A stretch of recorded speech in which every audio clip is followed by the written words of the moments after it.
1945 Germany, द्वितीय विश्व युद्ध का अंतिम महीना। नाजी सेना हार रही थी, लेकिन एक रहस्यमय ट्रेन रात के अंधेरे में पोलैंड के पहाड़ों की ओर जा रही थी। उस ट्रेन में था 300 टन सोना, हीरे, पेंटिंग्स और अनमोल कलाकृतियां। वो ट्रेन एक सुरंग में घुसी और फिर गायब हो गई, कभी नहीं निकली। आज भी कहीं दफन है। लाखों लोगों ने खोजा, कोई नहीं मिला। यह है नाजी गोल्ड ट्रेन का रहस्य। लेकिन ये अकेला खजाना नहीं है। इतिहास में ऐसे दर्जनों खजाने हैं जो गायब हो गए, कुछ समुद्र में डूबे, कुछ जमीन में दफन हुए, कुछ चोरी हो गए। हर एक के पीछे एक कहानी है, हर एक की कीमत अरबों डॉलर है और हर एक आज भी कहीं छिपा है। खजाना शिकारी आज भी इन्हें खोज रहे हैं। कुछ ने अपनी पूरी जिंदगी लगा दी, लेकिन ये खजाने आज तक नहीं मिले। अगर आपको ऐसे ही रहस्यमयी और अनसुनी कहानियां पसंद हैं, तो चैनल को सब्सक्राइब करें, वीडियो को लाइक करें और चलिए शुरू करते हैं इस रहस्य की गहराई में उतरना। पहला खजाना, सम्राट अशोक का 9 अनजान पुरुषों का खजाना। सम्राट अशोक ने कलिंग युद्ध में भयानक तबाही देखी, लाखों लोग मरे, खून की नदियां बही।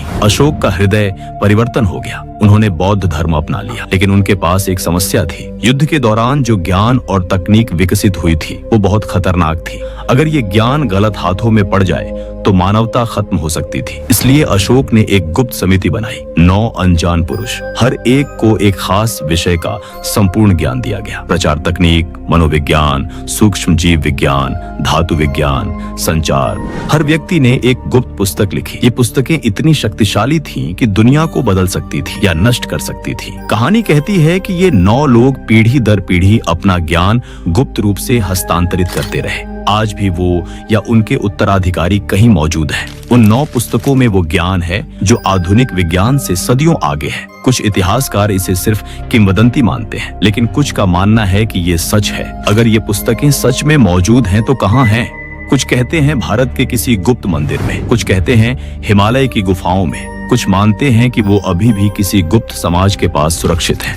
इस ज्ञान की कीमत अनमोल है। अगर मिल जाए तो मानव सभ्यता रातों रात बदल सकती है। दूसरा खजाना, यामाशिता का खजाना, फिलीपींस, 1942 से 1945, द्वितीय विश्व युद्ध। जापानी सेना ने पूरे एशिया को लूटा। चीन, इंडोनेशिया, मलेशिया, बर्मा, थाईलैंड, हर जगह से सोना, हीरे, कलाकृतियां, बुद्ध की मूर्तियां चुराई। अनुमान है कि कुल लूट की कीमत आज के समय में लगभग 100 अरब डॉलर से ज्यादा थी। इस ऑपरेशन को कोड नाम दिया गया, गोल्डन लिली। जनरल तोमोयुकी यामाशिता के नेतृत्व में ये खजाना फिलीपींस लाया गया, क्योंकि युद्ध का अंत करीब था। जापान हार रहा था, उन्हें लूट को छिपाना था। फिलीपींस के पहाड़ों, गुफाओं और सुरंगों में इसे दफन किया गया। 175 से ज्यादा छिपाने की जगह बनाई गई। हर जगह में करोड़ों का खजाना था। लेकिन सबसे भयानक बात ये थी, जिन कैदियों और मजदूरों ने ये खजाना दफनाया, उन सभी को मार दिया गया ताकि वे राज न बता सकें। कुछ 1970 में एक फिलिपिनो खजाना शिकारी रोजेलियो रोक्सास ने एक सुनहरी बुद्ध मूर्ति खोजी। वजन 1 टन शुद्ध सोना, साथ में हीरों से भरे बक्से। लेकिन तत्कालीन तानाशाह राष्ट्रपति मार्कोस ने सेना भेजकर सब कुछ जब्त कर लिया। आज भी फिलीपींस में हजारों लोग यामाशिता का खजाना खोज रहे हैं। कुछ छोटे खजाने मिले हैं, लेकिन मुख्य भंडार अभी भी गायब है। कुछ लोग मानते हैं कि मार्कोस ने बहुत सारा खजाना निकाल लिया था, लेकिन बाकी वो आज भी कहीं जमीन के नीचे दफन है। तीसरा खजाना, एम्बर रूम, रूस का खोया हुआ कक्ष, 1701, प्रशिया का राजा फ्रेडरिक प्रथम। उन्होंने अपने महल में एक अद्भुत कमरा बनवाया। पूरा कमरा जरा हुआ था एम्बर यानी तृणमणि से। 6 टन एम्बर, सोने की पत्तियां, दर्पण, रत्न, कलाकृतियां। रोशनी में ये कमरा ऐसे चमकता था जैसे आग जल रही हो। इसे दुनिया का 8वां अजूबा कहा जाता था। निर्माण में 10 साल लगे। आज की कीमत लगभग 500 मिलियन डॉलर। 1716 में इसे उपहार में रूस के जार पीटर को दिया गया। रूस में इसे कैथरीन पैलेस में लगाया गया। 200 साल तक ये कमरा रूसी शाही परिवार का गौरव रहा। लाखों लोग इसे देखने आए। फिर 1941 आया, द्वितीय विश्व युद्ध। जर्मनी ने सोवियत संघ पर हमला किया। नाजी सेना ने कैथरीन पैलेस पर कब्जा कर लिया। उन्होंने एम्बर रूम को टुकड़ों में अलग किया, 27 बक्सों में पैक किया और जर्मनी के कोनिग्सबर्ग शहर ले गए। वहां के महल में फिर से लगा दिया गया। 1944, युद्ध का अंत करीब था। मित्र राष्ट्रों की बमबारी शुरू हुई। कोनिग्सबर्ग महल में आग लग गई। कुछ कहते हैं एम्बर रूम आग में जल गया, लेकिन कुछ का मानना है कि नाजी अधिकारियों ने इसे पहले ही कहीं और छिपा दिया था। युद्ध के बाद सोवियत खुफिया एजेंसी ने 50 साल तक खोजा, कुछ नहीं मिला। 2003 में रूस ने एक प्रतिकृति बनवाई, लेकिन असली एम्बर रूम आज भी लापता है। चौथा खजाना, कैप्टन किड का खजाना। समुद्री डाकू की लूट 1645 में स्कॉटलैंड में जन्मे विलियम किड। शुरुआत में वो एक सम्मानित नाविक थे, लेकिन 1695 में उन्हें एक मिशन दिया गया, समुद्री डाकुओं को पकड़ना। लेकिन किस्मत ने पलटी खाई और खुद किड समुद्री डाकू बन गए। 1698 में उन्होंने एक अर्मेनियाई जहाज क्वेडा मर्चेंट को लूटा। उसमें था सोना, चांदी, रेशम और कीमती रत्न। आज की कीमत लगभग $100 मिलियन। लेकिन अब किड मुसीबत में थे। अंग्रेज सरकार उनके पीछे थी। उन्हें पता था कि पकड़े जाएंगे, इसलिए उन्होंने तय किया, खजाना छिपा दो। कहा जाता है कि उन्होंने अपनी लूट अमेरिका के पूर्वी तट पर कहीं 1699 में किड को गिरफ्तार कर लिया गया। उन्हें लंदन ले जाया गया।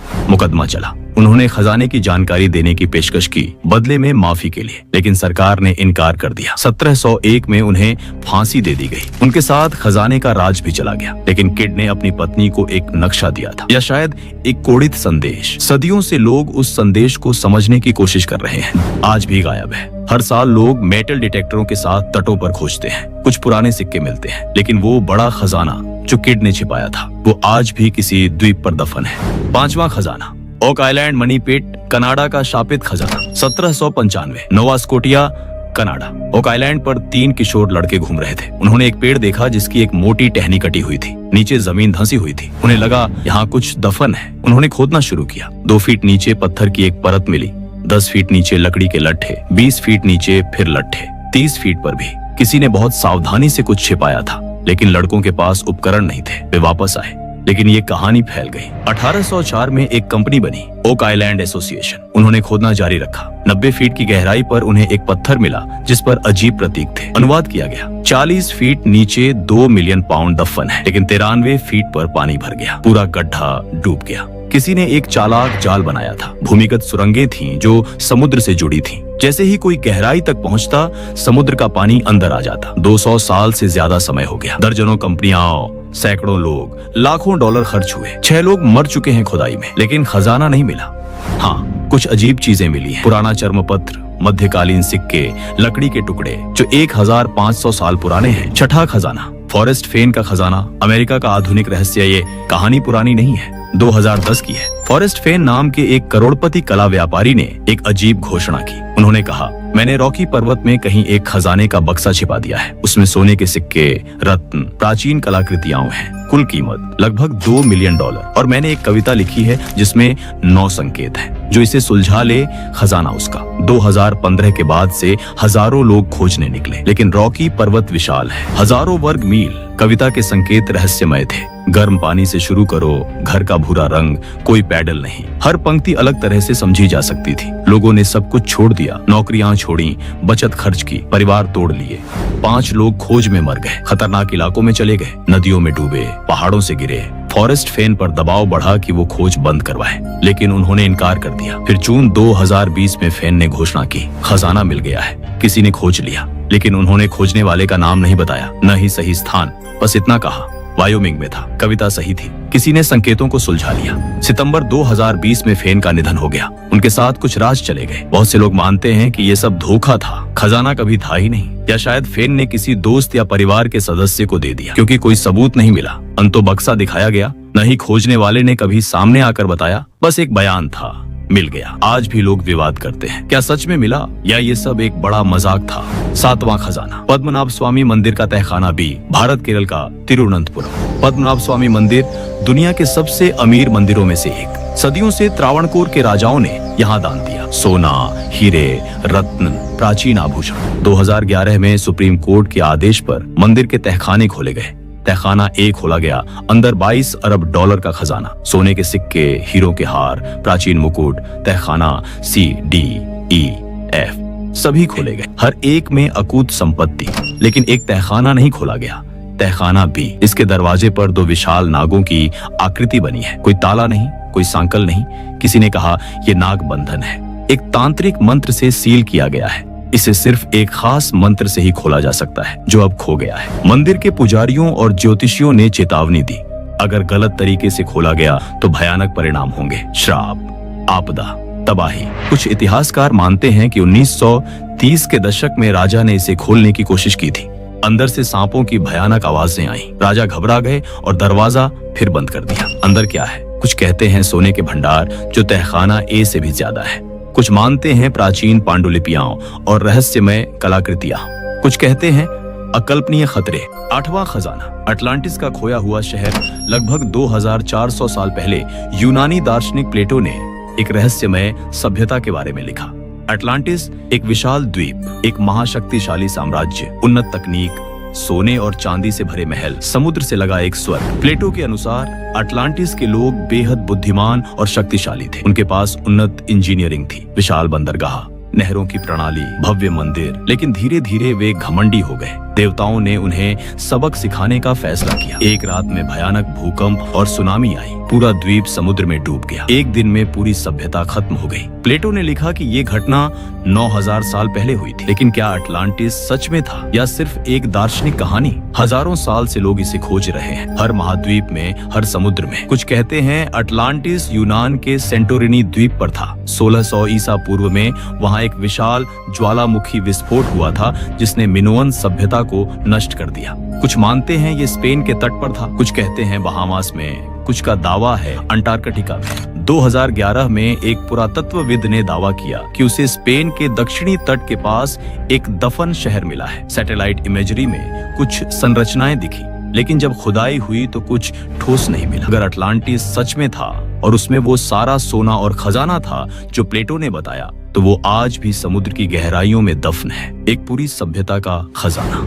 9वां खजाना। फ्लोर डे ला मार। इतिहास का सबसे अमीर जहाज 1511। पुर्तगाली नौसेना का जहाज फ्लोर डे ला मार। मलक्का पर हमले के बाद ये जहाज लूट लेकर वापस जा रहा था। लेकिन ये कोई साधारण लूट नहीं थी। इसमें था मलक्का सल्तनत का पूरा खजाना। 60 टन सोना, बहुमूल्य रत्न, हीरे, माणिक, हाथी दांत, रेशम और सबसे कीमती सुल्तान की राजसी दौलत। जहाज भारी था, बहुत ज्यादा वजन था। पुर्तगाली कप्तान अफोंसो डी अल्बुकर्क जानते थे कि यह खतरनाक है, लेकिन लालच ज्यादा था। जहाज रवाना हुआ, लेकिन सुमात्रा के तट के पास भयानक तूफान आया। जहाज लड़खड़ाया, पानी अंदर आने लगा और फिर डूब गया। सैकड़ों लोग मरे और उनके साथ डूब गया इतिहास का शायद सबसे बड़ा खजाना। आज की कीमत में यह खजाना लगभग 2 से 9 अरब डॉलर का हो सकता है। 500 साल से लोग इसे खोज रहे हैं। इंडोनेशिया, मलेशिया, सिंगापुर सभी दावा करते हैं कि जहाज उनके पानी में डूबा है। दर्जनों अभियान हुए, लाखों डॉलर खर्च हुए। कुछ लोग दावा करते हैं कि उन्हें जहाज के अवशेष मिले, लेकिन कभी पुष्टि नहीं हुई। समस्या ये है कि 500 साल में समुद्र की धाराएं चीजों को बहुत दूर ले जा सकती हैं। रेत और कीचड़ ने सब कुछ ढक दिया। जहाज के लकड़ी के हिस्से सड़ गए। सोना और रत्न समुद्र तल में गहराई में दब गए। 2008 में इंडोनेशिया सरकार ने एक बड़ा अभियान शुरू किया। विशेष सोनार उपकरणों से समुद्र तल की स्कैनिंग की गई। कुछ आशाजनक संकेत मिले, लेकिन फिर फंडिंग खत्म हो गई, खोज रुक गई। 2019 में मलेशिया ने अपना अभियान शुरू किया, अभी भी जारी है, लेकिन अभी तक कुछ नहीं मिला। फ्लोर डे ला मार आज भी कहीं समुद्र की गहराइयों में पड़ा है। अरबों का खजाना, इतिहास का एक टुकड़ा, शायद कभी मिल जाए या शायद हमेशा के लिए समुद्र की कब्र में दफन रहे। 10वां खजाना। जॉन डिलिंजर का खजाना। अमेरिकी गैंगस्टर की लूट। 1930 का दशक। अमेरिका में महामंदी का दौर। जॉन डिलिंजर एक बैंक लुटेरा जो रॉबिन हुड की तरह मशहूर हो गया। लोग उसे हीरो मानते थे क्योंकि वो अमीर बैंकों को लूटता था। पुलिस उसे सबसे खतरनाक अपराधी मानती थी। 4 साल में डिलिंजर ने दर्जनों बैंक लूटे। अनुमान है कि उसने कुल 3 लाख डॉलर लूटे, आज की कीमत में लगभग 7 मिलियन डॉलर। लेकिन जब 1934 में FBI ने उसे मार गिराया तो उसके पास बहुत कम पैसे मिले। बाकी पैसे कहाँ गए? कुछ लोगों का मानना है कि डिलिंजर ने अपनी लूट विस्कॉन्सिन में किसी जंगल में दफन कर दी थी। उसके परिवार के सदस्यों ने संकेत दिए कि वो अक्सर विस्कॉन्सिन जाता था, कुछ दिन गायब रहता था, शायद खजाना छिपाने के लिए। 1960 के दशक में एक व्यक्ति ने दावा किया कि डिलिंजर के गिरोह का एक सदस्य मरने से पहले उसे एक नक्शा दे गया था। उस नक्शे में विस्कॉन्सिन के एक जंगल में एक जगह का निशान था। उस व्यक्ति ने खुदाई की, कुछ पुराने बक्से मिले, लेकिन वो खाली थे। या तो किसी और ने पहले खजाना निकाल लिया था या नक्शा गलत था। 2009 में हिस्ट्री चैनल ने एक शो बनाया, ब्रैड मेल्टेजर्स डिकोडेड। उन्होंने डिलिंजर के खजाने की खोज की। पुराने दस्तावेजों, पत्रों और गवाहों के बयानों से एक सिद्धांत बनाया कि खजाना शायद इंडियाना में है, लेकिन कुछ मिला नहीं। सच्चाई शायद ये है कि डिलिंजर ने अपना ज्यादातर पैसा खर्च कर दिया। महंगी कारें, महंगे होटल, रिश्वत, हथियार। जो बचा वो शायद उसके साथियों ने बांट लिया। लेकिन अभी भी कुछ लोग मानते हैं कि कहीं ना कहीं कुछ लूट दफन है, किसी पेड़ के नीचे, किसी गुफा में, किसी पुराने खलिहान में, इंतजार कर रहा है कि कोई उसे खोज ले। तो ये थे दुनिया के 10 रहस्यमय खजाने जो आज तक नहीं मिले। कहीं समुद्र की गहराइयों में, कहीं पहाड़ों में, कहीं जंगलों में अरबों डॉलर का खजाना छिपा है। शायद किसी दिन मिल जाए, या शायद हमेशा के लिए रहस्य ही रहे। मिलते हैं अगले रहस्य में।